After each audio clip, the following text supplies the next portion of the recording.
Everyone thought this would be the happiest day of Ada's life. The Okafor family house was full of noise and joy. Makeup artists moved from room to room. Photographers checked their cameras. Guests arrived in expensive cars from every part of the country. Everyone wanted to see the wedding of the year. Upstairs, Ada sat in front of a mirror as the makeup artist added the final touches. She could not stop smiling. After 4 years together, she was finally going to marry David. He had always been honest and kind. She believed her happiest days were about to begin. Her mother, Grace, walked in holding a small box. She hugged her daughter, fighting back tears. Inside was a gold necklace that once belonged to Ada's grandmother. Grace placed it around Ada's neck. She had waited years for this day. Downstairs, Chief Michael welcomed his guests with a wide smile. Business partners praised him. Church members respected him. Friends called him a good husband and a great father. No one could see the fear he had hidden for more than 20 years. Chief Michael believed his past was finally behind him. He was wrong. Somewhere in the city, someone was already coming to destroy everything he had built. Before we continue, don't forget to hit the subscribe button. 30 minutes later, a delivery rider stopped outside the house. A guard collected a small brown envelope with Ada's name on it. There was no sender's name. He thought it was a wedding gift and sent it upstairs.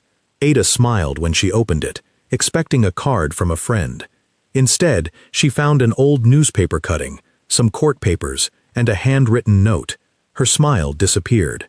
The note read, "Before you marry David, ask your father about the man in this photograph." At the bottom of the envelope was an old photo. It showed a much younger Chief Michael standing outside a courthouse beside a man whose face had been crossed out in red. Behind the photo were 4 words. Someone lied. Someone paid. Ada's heart began to race. Then she picked up her phone. There was only one person who could tell her the truth: her father. Ada stared at the phone for a long time, hoping this was a cruel joke. But when she checked the court papers again, she found a case number, a date, and her father's own signature. Her hands began to shake. Someone had spent years collecting this proof. Grace knocked. "Ada, we have to leave for the church soon." "I'm almost ready, Mom," Ada said, hiding the envelope in her handbag. Downstairs, Chief Michael's phone buzzed. He read the message, and his smile vanished. It said only, "She knows." For the first time that morning, Chief Michael looked afraid.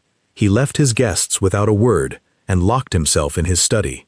Only one other person knew the truth: his younger brother, Patrick. He called his number. It would not connect. He tried again. The call went through this time. "Have you told anyone what happened 23 years ago?" Michael asked. "No," Patrick said. "I think Ada knows something." "How come?" Patrick asked.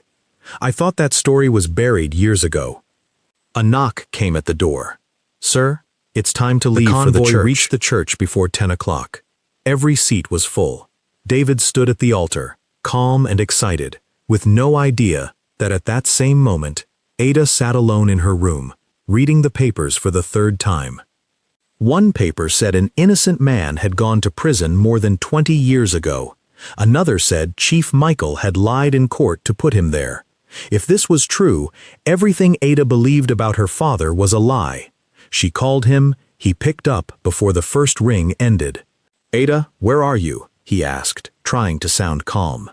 "Did you send an innocent man to prison 23 years ago?" A long silence. Not a no. "How did you know about this?" he finally asked. "Is it true?" Ada asked again. "It's not as simple as it looks," Michael said carefully. "Then tell me what's simple. Tell me what actually happened. Not over the phone. Not today. When were you going to tell me? Ever?" Michael was quiet a moment too long. "There are things from that time I hoped would stay buried. For everyone's sake, Ada. Not only mine." He never said yes. He never said no, but the silence between his words felt heavier than any confession, and something in Ada broke anyway. Someone knocked outside. "Miss Ada, it's time." Ada looked at her wedding dress, then at the envelope. She knew she could not walk down that aisle as if nothing had happened. One last paper was folded inside the envelope. It gave an address and a message. If you want the whole truth, come alone. You have 30 minutes. Ada made her choice. She took off her veil, put on a long coat, and slipped out through the side door. No one saw her leave. 15 minutes later, the wedding music began. The bridesmaids walked down the aisle. David smiled, waiting. She never came. Grace ran to the bridal room.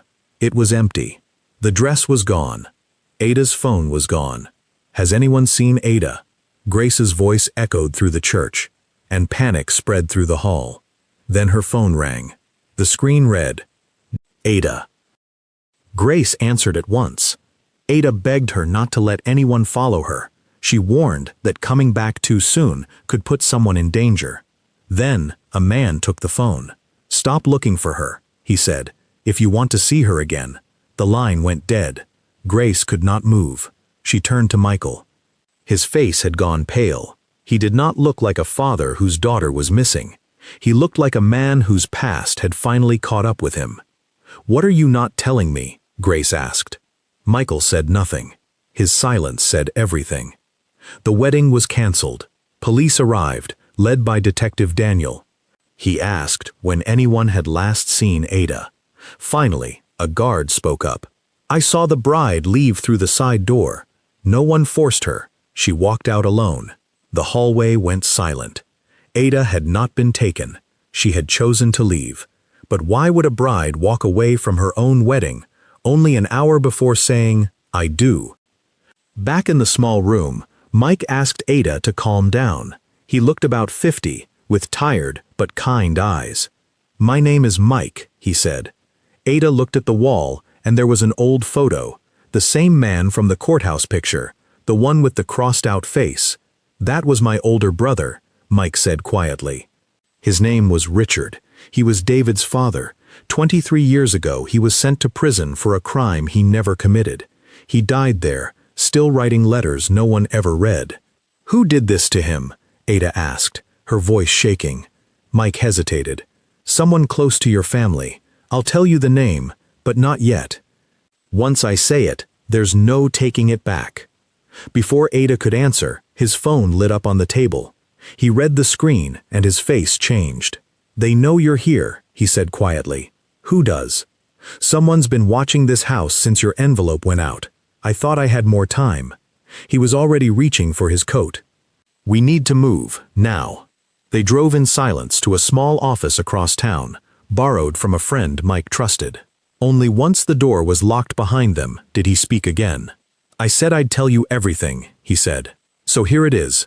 It wasn't your father who stole the money that sent my brother to prison. Ada's chest tightened. Then who?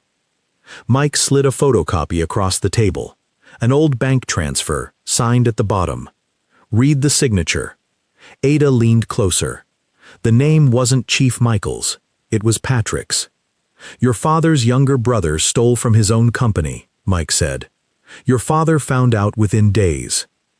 He had a choice. Turn in his own brother, or let a stranger take the fall. He chose his brother. My brother paid for it instead. Ada sat back, stunned. Patrick, the uncle who came to every birthday, who called her princess, had caused all of this, while her father spent 23 years protecting him. Does David know any of this? She finally asked. No, Mike said. He doesn't even know I exist. Ada sat in silence for a moment. Then she made her decision. I have to tell him, she said. All of it, today, before this gets any bigger. Mike nodded and reached for the folder he'd spent years collecting. Then let's go finish what your envelope started. Back at the church, Detective Daniel was still questioning guests when Ada walked in through the front doors, still in her long coat, her wedding dress underneath. The room fell silent. David rushed to her. Ada, where were you? What happened? She looked at her father across the room, then back at David. I need everyone to hear this, she said. Especially you. She told them everything. The envelope, the papers, Mike, and the name on a signature that had been hidden for 23 years. Gasps spread through the church. Grace covered her mouth. Near the back, Patrick went completely still. Every eye turned first to Chief Michael, then slowly to his younger brother. Michael tried to speak, and at first no words came. Then he looked at David. "I didn't steal that money," he said quietly. "But I knew who did, within days of it happening. I had a choice, and I chose to protect my own brother over a stranger. That choice is mine to answer for, not only his. I let an innocent man take a punishment I could have stopped. I have carried that every single day since." Patrick said nothing. He only lowered his head. The church went silent except for someone quietly crying. David stepped back from Ada, his chest heavy with pain. He said nothing. He simply walked out. That night, after the guests had gone and the flowers had wilted in their vases, Grace found Michael alone in his study, the same room he had hidden in that morning. She didn't shout. She didn't cry. She simply stood in the doorway. 26 years of marriage, she said. "And I didn't know the man I married. Grace, don't." Her voice was steady, which was somehow worse than if she had screamed. "I stood beside you at every dinner, every church program, every time someone called you a good man. I believed them because I believed you." Michael sat down heavily. "I was protecting Patrick. He was young. He'd made a terrible mistake, and I told myself keeping the family together mattered more than an innocent man's life?" Grace said. "You didn't just protect your brother, Michael. You paid for it, with someone else's. You had 23 years, Grace said. Every anniversary, every quiet night when it was just the two of us. You chose silence every single time." He had no answer for that. There wasn't one. "I'm not leaving you tonight," Grace said finally. "But you need to understand something. Ada didn't destroy this family today. You did, 23 years ago. She just refused to keep carrying it for you." She turned and left him alone with the truth. The days that followed were the hardest of Ada's life. She sat with Mr. Richards' family, David's aunties and uncles, and apologized for a crime that was never hers, because someone in her family owed them that much. 9 days after the wedding that never happened, David showed up at Grace's gate. He hadn't called first. Ada opened the door and just looked at him, unsure what to say. "I went to see Mike," David said. "My uncle." The word sounded strange in his mouth. "He showed me photographs of my father I'd never seen, letters he wrote from prison. I have a father I never got to know, because of what your family did." "David, let me finish." He took a breath. "For 9 days, every time I thought about that church, I only saw one thing, your father's face. But today, Mike told me something. He said you didn't have to come back. You could have kept quiet, married me, and let it all stay buried, the way your father wanted." "Nobody would ever have known. I couldn't have lived like that," Ada said. "I know," David said. "That's what he told me too. He said, she chose my brother's name over her own family's comfort. That's not nothing." Ada's eyes filled with tears. "I'm still so sorry. For all of it." "I'm still angry," David admitted. "I don't know when that will fully go away. Maybe it never will, completely. But I know you didn't do this. And I know it would have been so much easier for you to stay quiet." Ada took his hand. "I couldn't marry you with a secret like that sitting between us, not even for love." Chief Michael and Patrick turned themselves in together, with Grace waiting outside the station, unable to watch but unwilling to leave. Both brothers were sentenced for their part in it. Neither fought the verdict. The weight of 23 years was finally set down. Months later, in a small garden behind Grace's house, Ada and David married again. This time with no crowd, no cameras, and no secrets. Only close family stood with them, including Mike, who Ada now called Uncle. Grace cried happy tears this time. As the sun went down, David held Ada's hand. "No more running," he whispered. Ada smiled. "No more running. Some weddings are ruined by lies. Theirs was saved by the truth."